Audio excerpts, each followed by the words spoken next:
Students, बेटा हमारा जो चैप्टर चल रहा था पार्टनरशिप फंडामेंटल, उसमें कुछ बेसिक बातें मैंने आपको स्टार्टिंग में बताई थी कि व्हाट आर द रूल्स और provisions applicable in the absence of partnership deed. आज हम बात करेंगे बेटा कि पार्टनरशिप में अकाउंट्स कौन से तैयार किए जाते हैं। पार्टनरशिप में जो अकाउंट्स तैयार किए जाते हैं बिल्कुल वैसे ही तैयार किए जाते हैं जैसे कि सोल प्रोप्राइटरशिप में आपने क्लास 11th में तैयार किए थे। सबसे पहला अकाउंट ट्रेडिंग अकाउंट तैयार किया जाता है बेटा, उसके बाद प्रॉफिट एंड लॉस अकाउंट तैयार किया जाता है और उसके बाद बैलेंस शीट तैयार की जाती है। इसमें एक अकाउंट हम और तैयार करते हैं, profit and loss appropriation account. ये प्रॉफिट एंड लॉस अकाउंट के बाद तैयार किया जाता है। तो जो profit and loss appropriation account हम तैयार करते हैं बेटा after profit and loss account, एक तरीके से ये एक्सटेंशन हो गया प्रॉफिट एंड लॉस अकाउंट का, यानी प्रॉफिट एंड लॉस अकाउंट को थोड़ा और एक्सटेंड कर दिया। और इसे सिर्फ पार्टनरशिप फर्म ही तैयार करती हैं। सोल पार्टनरशिप में इसको तैयार नहीं किया जाता था क्योंकि सोल पार्टनरशिप में सिंगल ओनर होता था, सारा प्रॉफिट उसी को पास जाता था और जो भी लॉस होता था वही सफर करता था। पार्टनरशिप फर्म में प्रॉफिट को हम डिस्ट्रीब्यूट करते हैं, ठीक है। तो इस केस में हम P&L एप्रोप्रिएशन अकाउंट तैयार करते हैं। It is a nominal account. ये अकाउंट जो है एक नॉमिनल अकाउंट है, means same debit expenses and losses and credit income and gains. ये रूल इसमें फॉलो किया जाता है। It shows how the net profit for the accounting period is appropriated. Appropriated का मतलब होता है बेटा distributed. Means net profit को आपने कैसे डिस्ट्रीब्यूट करना है वो इस अकाउंट के थ्रू आपको बताया जाएगा। तो जो भी नेट प्रॉफिट होगा उसको कैसे पार्टनर्स के बीच में हमने एप्रोप्रिएट करना है, तो उसको हम profit and loss appropriation account में हम समझेंगे बेटा। और सबसे इंपॉर्टेंट चीज है कि entries in this account are made giving effect to the partnership deed and और द इंडियन पार्टनरशिप एक्ट 1932। ये जो अकाउंट बनाया जाता है, इस अकाउंट में हम जो कुछ भी दिखाते हैं वो एज पर द डीड।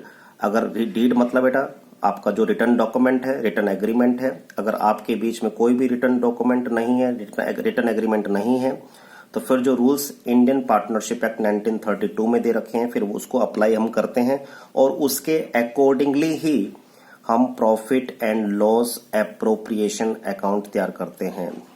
तो बेटा ध्यान रखना कि जो भी एंट्रीज आप P&L एप्रोप्रिएशन अकाउंट में दिखाओगे वो एज पर द पार्टनरशिप डीड और एज पर द इंडियन पार्टनरशिप एक्ट 1932 में जो भी रूल्स प्रोवाइडेड है उसके अकॉर्डिंग ही आप काम करेंगे।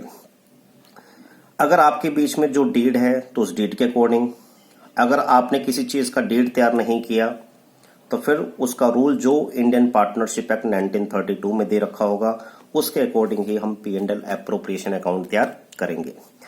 अब हम देखते हैं बेटा P&L एप्रोप्रिएशन अकाउंट का फॉर्मेट किस तरीके से है। Profit and loss appropriation account के क्रेडिट साइड में सबसे पहले हम by profit and loss account, जिसको हम कहते हैं नेट प्रॉफिट, वो हम शो करते हैं बेटा। तो सबसे पहले नेट प्रॉफिट को आप प्रॉफिट एंड लॉस अकाउंट से P&L एप्रोप्रिएशन के क्रेडिट साइड में आप यहां पे उसे ट्रांसफर कर देंगे। क्योंकि मैंने बताया बेटा ये नॉमिनल अकाउंट है तो डेबिट साइड में एक्सपेंसेस और क्रेडिट साइड में इनकम एंड गेन्स को दिखाया जाता है। तो क्रेडिट साइड में हम यहां पर दिखाएंगे बेटा इंटरेस्ट ऑन ड्रॉइंग्स। पार्टनर्स ने जो अपने पर्सनल यूज के लिए कैश या जो गुड्स विड्रॉन किए, जिसको हम ड्रॉइंग्स कहते हैं, अगर हमारे डीड में मेंशन्ड है कि इंटरेस्ट ऑन ड्रॉइंग चार्ज किया जाएगा तो ही आपने उसे यहां पर दिखाना है। क्योंकि अगर आपके बीच में रिटर्न एग्रीमेंट नहीं है तो बेटा फिर आपको मैंने बताया था no interest on drawings will be charged, तब इंटरेस्ट ऑन ड्रॉइंग्स को आप यहां पर नहीं लिखेंगे। मीन्स फॉर्मेट जो मैं आपको बता रहा हूं उसका 1% भी मतलब ये नहीं है कि जो मैं इसमें लिख रहा हूं वो आपने दिखाना ही दिखाना है। मैं आपको बता चुका हूं कि जो एंट्रीज आप इसमें मेंशन करेंगे, जो इसमें आप रिकॉर्ड करेंगे, वो एज पर the partnership deed and as पर द इंडियन पार्टनरशिप एक्ट 1932 के अकॉर्डिंग ही दिखाएंगे। ठीक है बेटा। तो अगर डीड है रिटर्न में तो उसमें लिखा होगा क्वेश्चन में कि कितने % इंटरेस्ट ऑन ड्राइंग चार्ज करना है, तो आप उसके हिसाब से आप interest on drawing find out करें। और कैसे फाइंड आउट करना है, इसके मेथड्स है बेटा, वो मैं आगे डिस्कस करूंगा। तो उसके अकॉर्डिंगली आप इसे कैलकुलेट करें और फिर उसे आप यहां पर दिखाएं। अब बात आती है बेटा डेबिट साइड में।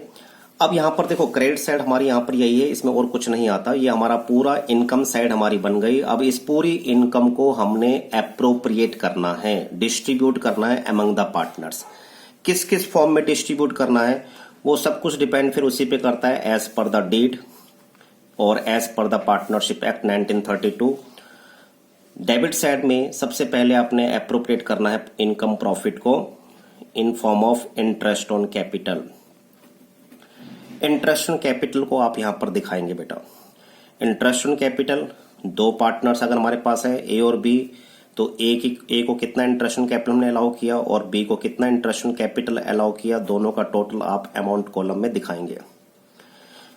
इंटरेस्ट ऑन कैपिटल के बारे में भी मैंने आपको रूल बताया था कि अगर पार्टनरशिप डीड में मेंशन्ड है कि इंटरेस्ट ऑन कैपिटल अलाउ करना है, तो जिस रेट से अलाउ करना है बेटा वो आप उससे कैलकुलेट करके उसे आप यहां पर दिखाएंगे। Interest on capital opening capital पर अलाउ किया जाता है एज पर द टाइम पीरियड। कैसे फाइंड आउट किया जाएगा, ओपनिंग कैपिटल का कैसे पता चलेगा, ये सारी बातें बेटा मैं आगे आपके साथ डिस्कस करूंगा। अभी फिलहाल फॉर्मेट के पॉइंट ऑफ व्यू से आपने इसे याद रखना है कि डेबिट साइड में इंटरेस्ट ऑन कैपिटल दिखाया जाता है। और कब दिखाया जाता है, अगर पार्टनरशिप डीड है। अगर partnership deed interest on capital के रिगार्डिंग नहीं है तो इंडियन पार्टनरशिप एक्ट 1932 में क्लियरली मेंशन्ड है कि without deed no interest on capital will be allowed. तब आप उसे यहां पर नहीं दिखाएंगे। ठीक है बेटा। इसके बाद सेकंड नंबर पे आप यहां पर दिखा दें टू पार्टनर्स सैलरीज। पार्टनर्स को जो हमने सैलरीज देनी है, अब पार्टनर्स सैलरीज मतलब कोई जरूरी नहीं कि दोनों के बारे में डीड हो बेटा, ए को भी देनी है बी को भी देनी है, वो डिपेंड करता है क्वेश्चन पे।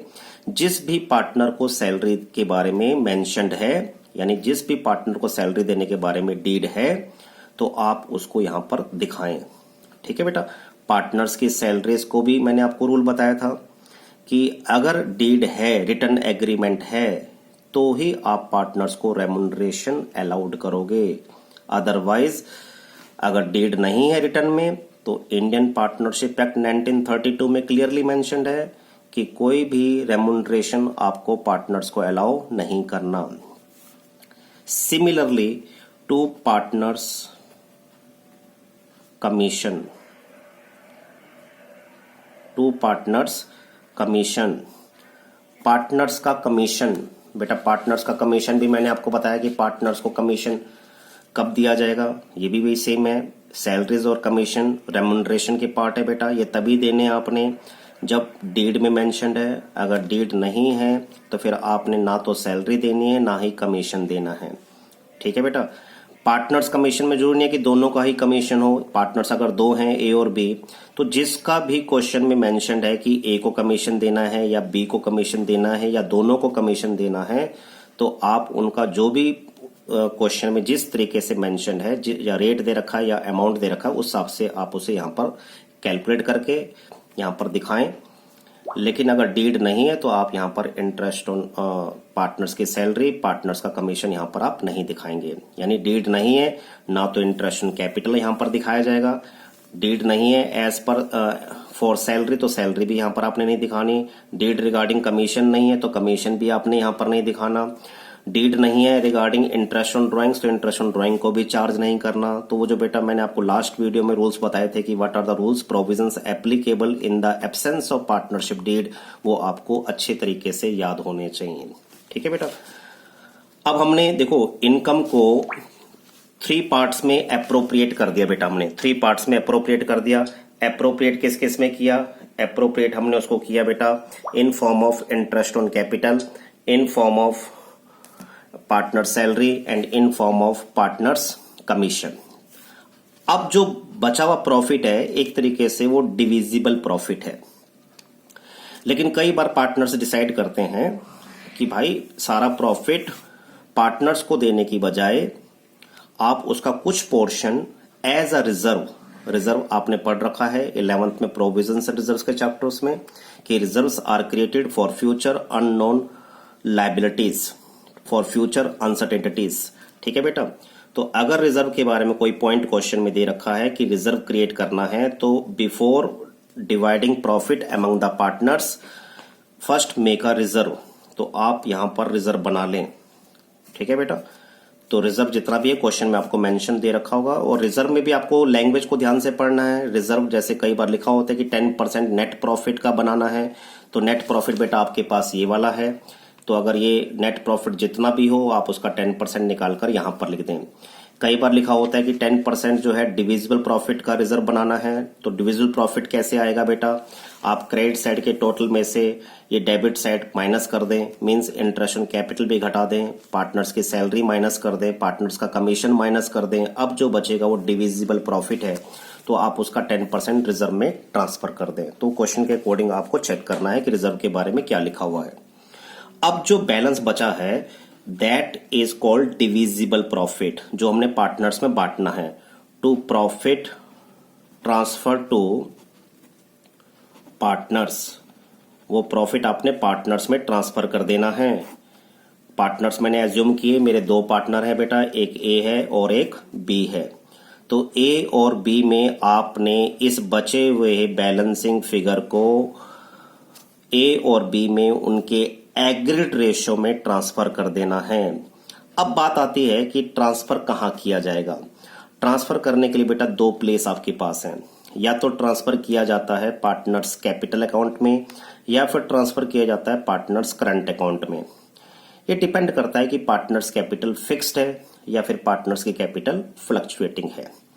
तो ये सब कुछ आपको क्वेश्चन में मेंशन होता है। अगर क्वेश्चन में फिक्स्ड और फ्लक्चुएटिंग का मेंशन नहीं है तो बाय डिफॉल्ट हम पार्टनर्स की कैपिटल को फ्लक्चुएटिंग एज्यूम करते हैं।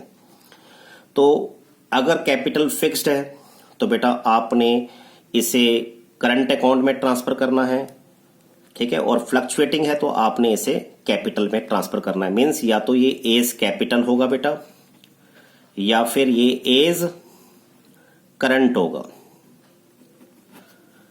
सिमिलरली बीस कैपिटल होगा बेटा ये, और 20 करंट होगा। अब कैपिटल कब लिखा जाएगा बेटा, कैपिटल तब लिखा जाएगा इफ कैपिटल इज फ्लक्चुएटिंग। अगर कैपिटल फ्लक्चुएटिंग है तो आपने कैपिटल ही लिखना है, ठीक है बेटा। और ये करंट कब लिखना है बेटा, करंट तब लिखना है इफ कैपिटल इज फिक्स्ड। बाकी इतना आप फिलहाल याद रखें, रेस्ट इसके ऊपर आगे जाके टॉपिक आएगा बेटा, वहां पर आपको सारा बताया जाएगा। तो जो भी बैलेंसिंग फिगर आपके पास डिविजिबल प्रॉफिट का आया उसे आपने पार्टनर्स कैपिटल और पार्टनर्स करंट अकाउंट में ट्रांसफर कर दिया और उसको डिस्ट्रीब्यूट कर दिया अमंग द पार्टनर्स एज पर द डीड। एज पर द डीड का मतलब है बेटा अगर डीड में मेंशन्ड है कि पार्टनर्स का प्रॉफिट शेयरिंग रेशियो क्या है तो उसके अकॉर्डिंग ही आपने डिस्ट्रीब्यूट करना है। अगर डीड आपका नहीं है, रिटर्न डॉक्यूमेंट नहीं है, रिटर्न एग्रीमेंट आपके बीच में नहीं है, तो फिर जो रूल्स इंडियन पार्टनरशिप एक्ट 1932 में गिवन है कि in the absence of deed profits losses will be distributed equally among the partners, तो फिर आपने उसे पार्टनर्स में बराबर बराबर बांट देना है।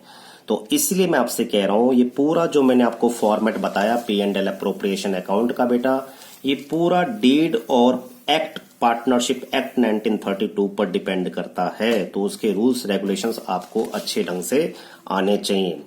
फाइनली बेटा आप इसका दोनों साइड का टोटल पैरेलल में इक्वल कर देंगे और इसे आप क्लोज कर देंगे।